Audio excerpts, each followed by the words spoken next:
Welcome to the Deep Dive, where we help you cut to the chase with your source material and really pinpoint those critical insights, especially for you, the learner. It's all about helping you make sense of complex topics without feeling bogged down by all the details. That's right. Today, The Learner, we're diving deep into a foundational text in economics, man, economy, and state with power and market, using those excerpts you provided. This work is really comprehensive. It covers a huge amount of ground, from the very nature of human action to more intricate concepts like, the role of money and the impact of government intervention in markets. Yeah, for sure. It covers a lot. But today we're honing in on some core building blocks, like, the bedrock of economics. So how do we figure out what stuff is actually worth? How do markets do their thing through this whole voluntary exchange process? And what about the role of money in all of this? And then what happens when someone tries to, mess with the natural flow? This book kind of lays out a whole system for understanding all that. Absolutely. By the end of our deep dive today, the goal is for you to walk away with a solid grasp of these fundamental economic principles as they're laid out in this book. Think of it as like a toolkit for understanding the nuts and bolts of how markets operate. Okay, let's get into it. The book starts with a really basic idea, human action, and it throws out this term praxeology. Can you break that down for us? What's at the heart of that idea? Well, praxeology, as it's presented in this book, is all about understanding economics through logical deduction, starting with this really simple truth. Humans act with purpose. So it's not about starting with complex equations or anything. It's about understanding the why behind what people do. And from there, the whole system kind of unfolds. So it all comes down to the idea that when we do something, we have a reason for doing it. Exactly. According to this view, every single action we take is an attempt to go from a less satisfactory situation to a more satisfactory one. It's like this constant human drive to improve things, as we see it. And that's where value comes in, right? It's not like inherent in the things themselves, but Right. The book really stresses the subjective nature of value. What's incredibly valuable to one person might be completely meaningless to someone else. It all boils down to individual preferences and what each person considers important for their own well-being. And it's not just random either. These choices form what the book calls individual value scales. so not like inches on a ruler, but more like ranking your favorite movies. Perfect analogy. These value scales are ordinal, not cardinal, as the book puts it, meaning we can rank our preferences, say, for me, going to a concert is more valuable than having a quiet night playing cards, and both are more valuable than, watching a game on TV. But I can't say the concert is 3 times as valuable as the game in any measurable way. Those numbers are just for order, not for calculating value. Just like you can rank your favorite foods, but not say one is like twice as delicious as another. That's how value works in economics too. Okay, I get the difference. Now, does having more of something change how we value each additional unit? This is a key point, and it leads to the law of diminishing marginal utility. Essentially, as you get more and more of a good, the value, the utility you get from each additional unit goes down. For example, if you only have one horse, its value is tied to its most crucial use, like, plowing your field or something. But if you suddenly have 6 horses, that 6th horse will likely be used for something way less important. So if you were to lose one horse, naturally you'd give up that least important use first. So we're always doing these mental calculations, prioritizing our needs based on what we have available at the moment. Absolutely. We're constantly figuring out how to use our limited resources, whether it's time, money, or actual goods, to satisfy our most urgent wants. And that allocation is guided by our personal value scales and this whole idea of diminishing marginal utility. All right, let's shift gears and talk about production, how things get made. The book mentions different stages involved. What exactly are those? Well, if we think about the big picture, fulfilling consumer needs, production is a series of stages. We have what are called higher stages, which are further away from the final product you buy, like extracting raw materials, manufacturing equipment, those kinds of things. Then we have lower stages, closer to the consumer, like putting together the final product, retail, that sort of thing. And the key is that each stage takes time. And to actually make anything, we need those resources, right? Those factors of production. Exactly. The book breaks those down into 3 main categories. Labor, which is human effort and know-how. Land, which is all natural resources. And then capital goods, which are basically produced things that are used for production. Things like tools, factories, equipment, and all that. And these factors can often be used for multiple things. How does the market decide where they should be allocated? What's interesting is how convertible factors, those with multiple potential uses, get allocated. It's a lot like how consumers allocate their goods. Each unit will tend to be used where it's expected to create the highest value, its marginal product. And if a unit is lost, the least valuable use is the one that gets cut. Think of a pile of wood. You could build a house or make sleds, lose some wood, and if houses are more important people than sleds, sled production is likely the first to go. So the price of labor, land, and capital is really determined by what people expect they can get out of using them to satisfy consumer demand.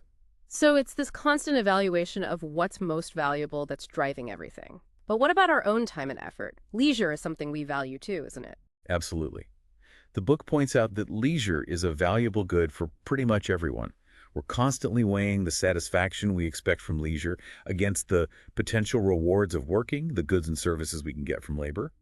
The more we work, the less leisure we have, so working has a cost in terms of leisure time. We generally choose to work only when we value the stuff we get from working more than the leisure we'd have otherwise. Okay. How do we build up more capital goods, tools, and equipment and all that to make future production even more efficient? Ah, this is where saving and investment come in. Capital formation requires saving, which basically means not consuming everything you could right now. When we save, we free up resources that can then be used to invest in capital goods production. It's not just about having more stuff. It's about choosing to not consume everything possible right now so we can produce more in the future. Imagine Robinson Crusoe. He harvests berries. He could eat them all, but if he saves some, he can use that time to make a tool without having to reduce his berry consumption. Okay, I get that. So we have all these individuals, each making choices based on their own subjective sense of value and using these factors of production. How does this all connect to form a market? Think of the market as this giant web of voluntary exchanges between people. It's the foundation of what the book calls a contractual society, where interactions are based on freely agreed upon contracts. This is in contrast to a society based on force or violence.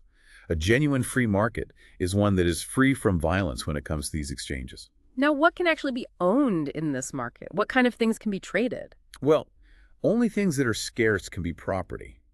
If there's an unlimited supply of something that's freely available to everyone, like, air in a truly free market, there's no real reason to own it or trade it. The whole concept of ownership comes from the idea of scarcity, where individuals need to, acquire and control certain things to actually use them for their needs.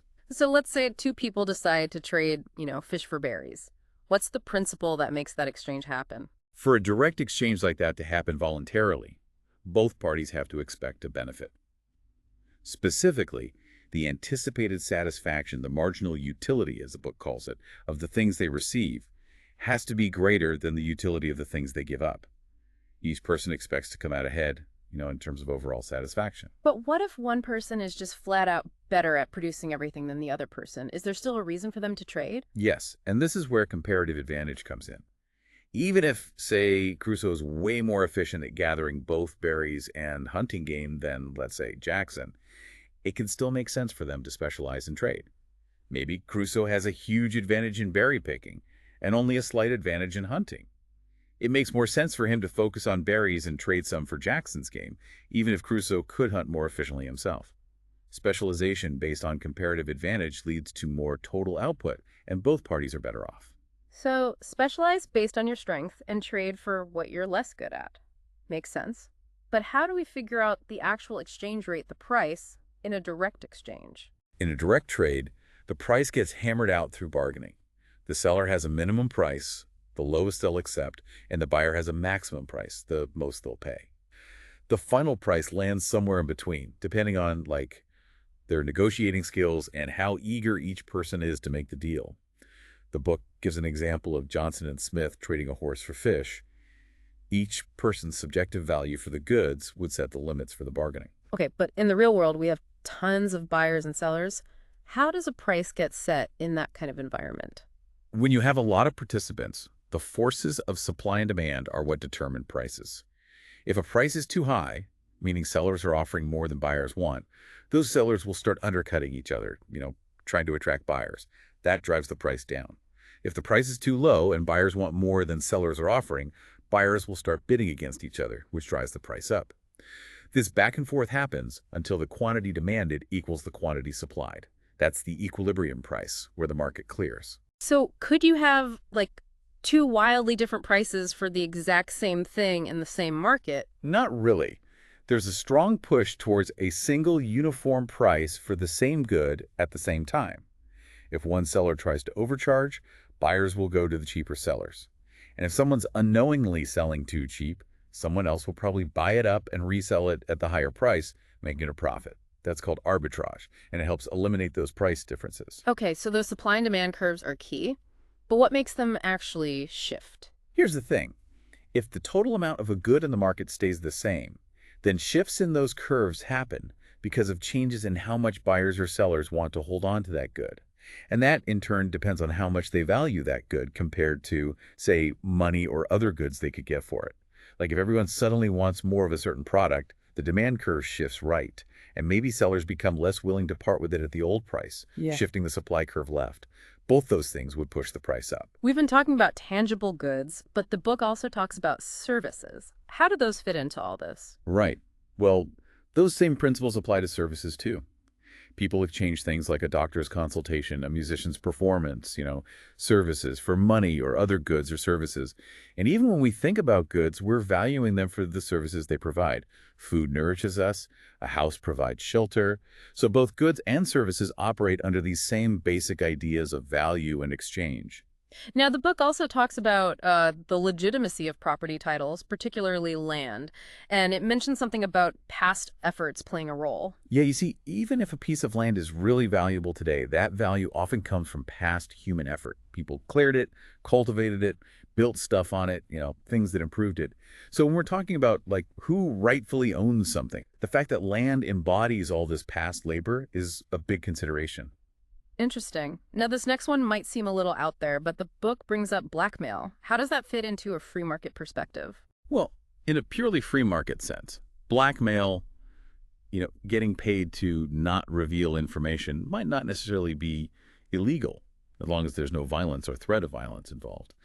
It's seen as a voluntary exchange for a service, the service of keeping quiet.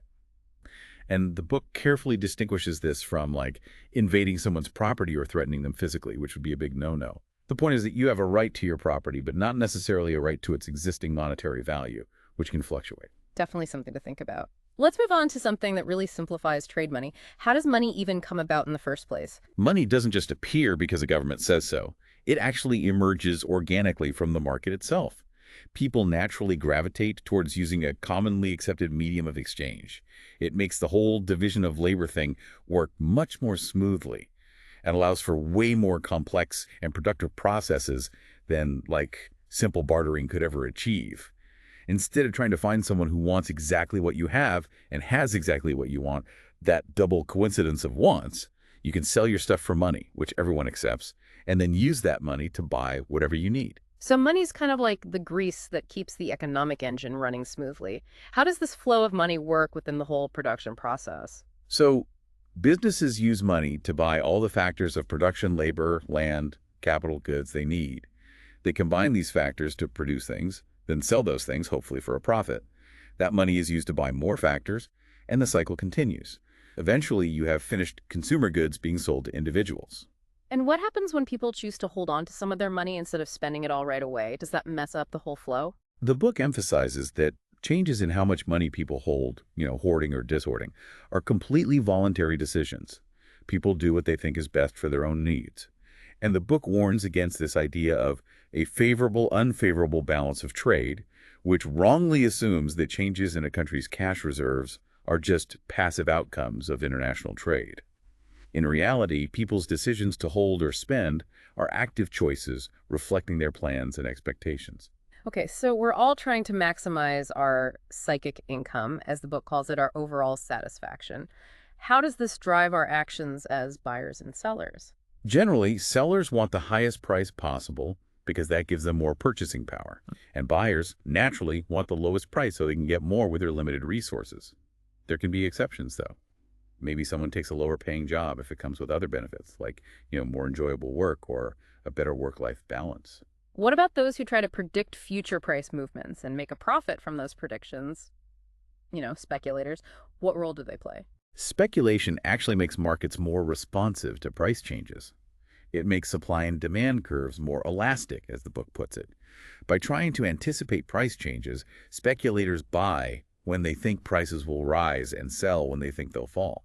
This helps even out those price swings and actually pushes the market toward equilibrium faster. Okay, interesting. When someone buys something, they're after its usefulness, right? But what is a seller fundamentally seeking in return? When buyers demand goods and services, they're seeking that direct use value, either for immediate consumption or for use in production. But sellers, they're essentially demanding money for its exchange value, what that money will allow them to buy later on. The utility of money isn't in consuming it, it's in its ability to be readily exchanged for other stuff. Sometimes a seller might choose not to sell at the going market price. Why would they do that? The book calls this the seller's reservation demand. There are two main reasons. First, they might think they can get a better price later on based on how they see the market changing. That's the speculative part. Second, they might have a personal use for the good themselves. That's more common with consumer goods. Someone selling an antique might decide to keep it if they don't get a price they think is fair. We've been talking about buying and selling, assuming everyone is getting something they value. Does this mean everyone benefits equally? Well, the book uses the term psychic surplus to describe the benefit someone gets from a transaction. If a buyer pays less than they were willing to, that's a surplus. Same for a seller who gets more than they would have accepted. However, the book really emphasizes that we can't measure this surplus. We can't compare how much one person benefits versus another. All we can say is that everyone involved in a voluntary exchange expects to be better off because of it. Now, we talked about how the value of each additional unit of a good goes down as we get more. How does this apply to money itself? Just like any other good, the marginal utility of money depends on how you choose to allocate each additional unit to satisfy your most urgent unmet wants. Money has tons of potential uses, so each new unit tends to go towards the next most important thing you haven't taken care of yet. That means the more money you have, the less each additional unit is worth to you, generally speaking. Now, the book mentions this money regression theorem. Sounds complicated. Can you give us the layman's terms version? Think of it like tracing the history of money. The value of money today isn't arbitrary.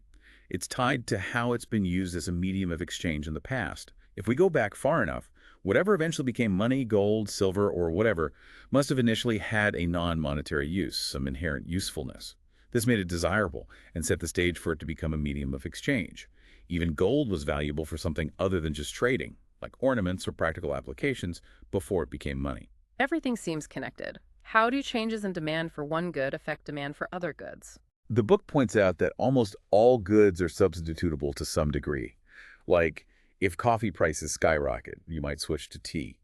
And fewer goods are complementary things you consume together, like coffee and sugar. So if the price of something rises because the supply drops, people will usually look for substitutes, increasing demand for those, while demand for complements might fall. On the flip side, if demand for one good goes up, people spend more on it. So, assuming the total amount of money stays roughly the same, demand for other goods might fall.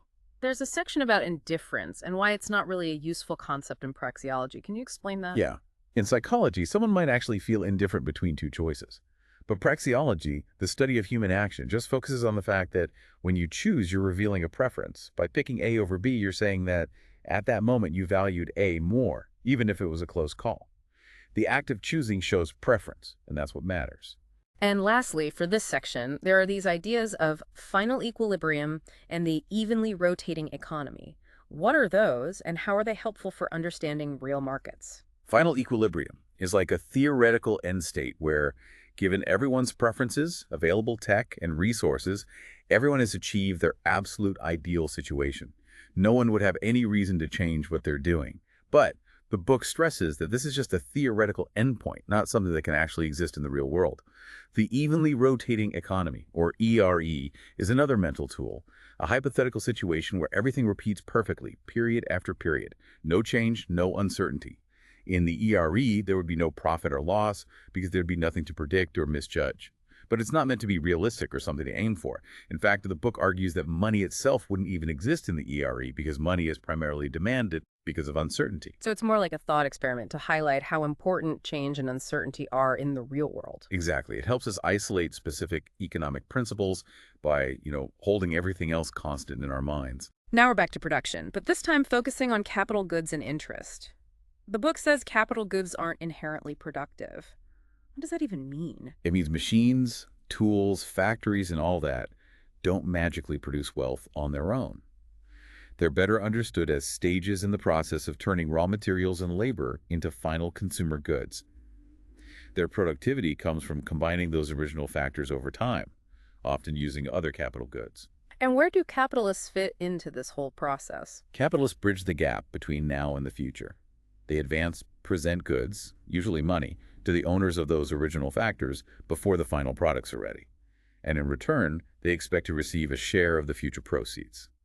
Their income is essentially a payment for their willingness to wait, for their time preference. They value having things now more than having them later. Why do we tend to see a relatively uniform interest rate across different industries? Competition among capitalists is what drives that uniformity. If one industry seems to be making way more profit, more capitalists will invest there. That drives up demand for factors of production in that industry, which in turn pushes down the rate of profit until it's more in line with other sectors. And because money can move around easily, this leveling force works across the entire economy. What about the prices of labor, land, and capital goods themselves? How are those set? If a factor is what the book calls purely specific, meaning it has basically no use outside of one particular production process, then the price is mostly set through bargaining. No fancy formulas, just negotiation. The book says that in this evenly rotating economy, capital itself doesn't actually earn income. Can you clarify that a bit? Sure. In that theoretical ERE, where everything is static and predictable, capital goods are just tools, not sources of income themselves. Income, in this model, comes from the fact that people value present goods more than future goods. That's time preference again. The interest rate reflects this preference. It's like a discount applied to future stuff. So interest isn't about supply and demand for money, but more about our preference for instant gratification over delayed gratification. In a way, yes. The book says the interest rate is fundamentally determined by how much people, on average, prefer present goods over future goods. And this preference also heavily influences how much we consume now versus how much we invest for the future. While the amount of money available for lending, savings, and the amount people want to borrow for investment do interact, these things are driven by time preferences. What about borrowing? How does that fit in? Borrowing is essentially selling IOUs promises to repay later in exchange for money now. People might borrow to consume more today or to invest in a project. Either way, they're showing a preference for having resources now. The interest rate that emerges reflects the combined time preferences of everyone lending and borrowing. The book criticizes the idea that the prices of production factors depend on pre-existing factor prices. What's the reasoning there? The issue is that it creates circular logic. You can't explain factor prices by assuming they're already known. In a real market, those prices emerge from supply and demand, which are driven by the expected value those factors will generate. Okay. And then there's the concept of discounted marginal value product, or DMVP. Can you explain that? Sure. DMVP is basically an entrepreneur's best guess at the present value of the extra revenue they'll get by using one more unit of a factor, like hiring another worker or buying another machine. It's calculated by taking the expected future revenue from that extra unit and discounting it back to its present value using the interest rate. It helps answer the question, how much profit will this extra input generate for me today? How does DMVP relate to the value of, say, a durable good or even land, which can be used for a long time? That's where capitalization comes in. The value of a durable good, including land, is basically the present value of all the future income it's expected to generate. You take all that future income and discount it back to the present using the interest rate. So the value today reflects what it's expected to earn over its lifetime, adjusted for the time value of money. The book makes a distinction between pure rent and other types of income in this evenly rotating economy. Can you explain that? In the ERE, the only fundamental types of income are wages for labor and interest, which reflects time preference. Land's value is considered a fundamental form of wealth, and the income from it is seen as a kind of interest. Increases in land value would only happen in a changing economy, driven by changes in expected rental yields, reflecting things like increased consumer demand. And how about finite, depletable natural resources, like a mine? Depleting a mine is unique because using it today means less for tomorrow. It's different from renewable resources like land. This has to be considered when figuring out its value and how quickly to extract from it. We're moving into a key aspect of a dynamic economy, The role of the entrepreneur. What do they do? Entrepreneurs are the ones who anticipate and adapt to ever-changing consumer demand. They're the engine of progress, allocating resources and adjusting production to try to satisfy those demands. Profit is their reward for successfully anticipating what people will want and delivering it efficiently at a price consumers are willing to pay. Losses happen when they misjudge demand or costs. So profit isn't guaranteed. It's a reward for taking risks and getting it right. Exactly. The book really hammers home that the economy is all about profit and loss. The possibility of loss is just as important as the potential for profit. It helps signal where resources are being used effectively and where they're not. We talked about how saving can lead to more capital goods. How does that increased capital affect the overall structure of production? Net saving leads to what's called a lengthening and narrowing of the structure of production. More stages in the production process and relatively more resources dedicated to those early stages, which are further away from the final consumer product. These early stages are mainly about creating capital goods. This more complex structure, enabled by saving and investment, can ultimately lead to greater output of consumer goods and services down the line. What usually happens to wages and land rents when an economy is progressing with more saving and investment? In a progressing economy, while the money, wages, and rents might not go up immediately, the real wages and rents, the actual goods and services you can buy with that money, tend to rise. That's because investment leads to more productivity, enabling workers and land to command a larger share of the growing output. The book talks about consuming capital. What does that mean? It's not about literally eating your machines. It's when funds that should be used to maintain or expand investment are instead used for consumption. This can happen when companies pay out profits instead of reinvesting, or when governments spend borrowed money on consumption instead of things that will boost future productivity. Time preference affects the interest rate. How does it affect the types of production processes we see? It acts as a limit on how long and complex production processes can become. High time preference, high interest rates, means people are impatient. They don't want to wait long for returns. This discourages investment in long-term projects because those future returns are worth less today when heavily discounted. Lower time preference, lower rates, encourages those long-term, capital-intensive projects because people are more willing to delay gratification. How do new technologies fit into all of this? While what we know limits what we can produce, the book says the availability of capital is often the more practical constraint. A great invention is useless if no one has saved up the resources to actually build it. Even a capital-saving invention requires some initial investment to be implemented and put to use. Now, to the labor market, do higher wages always mean lower demand for workers?